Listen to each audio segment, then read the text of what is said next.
저는 한국 사회가 폭력과 혐오가 관습이라고 불리지 않았으면 좋겠습니다.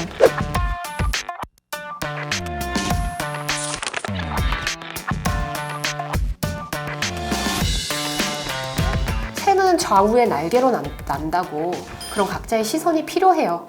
이 다원주의 사회에서는 저 같은 경우엔 이제 막 군대를 갔다 온 남동생이 있거든요. 군대 문제는 남자의 문제가 아니라 우리의 문제예요.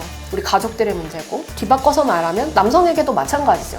여성들의 문제는 누이의 문제고, 동생의 문제고, 엄마의 문제고. 그러니까 여성과 남성이 분리되어서 정책적으로는 사이버 성폭력은 여성이 더 많이 겪지만 군대 문제는 남성들의 문제이기도 한 것처럼 각자 개별화된 문제이지만 결국 우리의 공통의 문제라고 하는 감각을 잊지 말아야 될 것 같습니다. 그래서 2030 여성, 남성 모두 중요하다. 그리고 각자의 관점에서 느끼고 있는 고통을 함께 연대할 필요가 있다는 말씀을 꼭 드리고 싶습니다. 20일 신지혜 한국여성정치네트워크 대표가 윤석열 국민의힘 대선 후보 직속기구인 새시대 준비위원회 수석 부위원장으로 합류했습니다. 신 대표는 이날 환영식 직후 자신의 페이스북을 통해 새시대위의 첫 번째 목표는 정권교체라며 두 번째 목표는 정권교체 너머에 있는 세상이라고 밝혔는데요. 1990년생으로 올해 31살인 신 대표는 지난 2004년 한국청소년 모임 대표로 정치활동을 시작해 2016년 녹색당 비례대표로 국회의원 선거, 2018년 서울시장 선거, 지난해 제21대 무소속으로 국회의원 선거 등에 출마한 바 있습니다.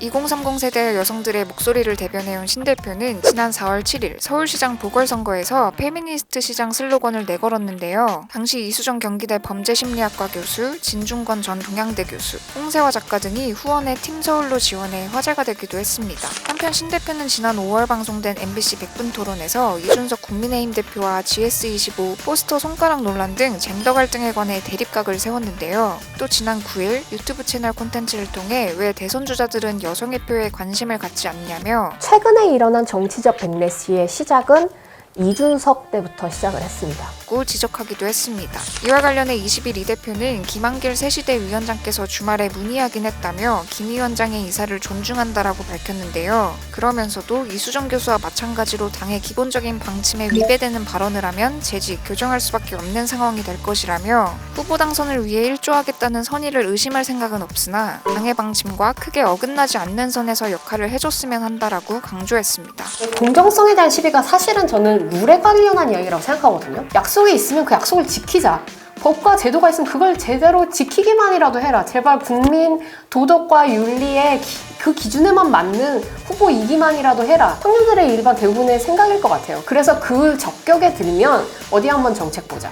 이렇게 갈 수 있는데 지금 막 자기는 화천대유로 어떻게 했는지 모르고 뭐 고발 사주권 있고 이런데 청년 정책 이거 그 당근처럼 이렇게 흔든다고 청년들이 거기에 학학벌면서 달려갈까요? 아니요, 저는 그런 청년들의 그건 지성을 무시하는 일이라고 생각하고 일단 지금 문제시되고 있는 그 도덕에 관련한 시비들 같은 것들을 좀 잘 해결해 주시고 좋은 정책을 가다듬어서 한 1월경에 진짜 정책들을 좀 내놔주시면 좋겠다는 생각이 듭니다. 좌우 할 것 없이 반성하고 대한민국의 새로운 비전을 제시하고 청년들의 이 고통을 제대로 인식하는 정책들을 내야 한다고 보고 있습니다.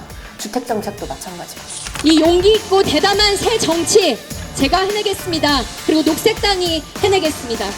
백래시에 굴복하지 않고 당당하게 내가 페미니스트 정치인이다. 그리고 이 시대의 약자들을 대변하겠다 얘기하겠습니다.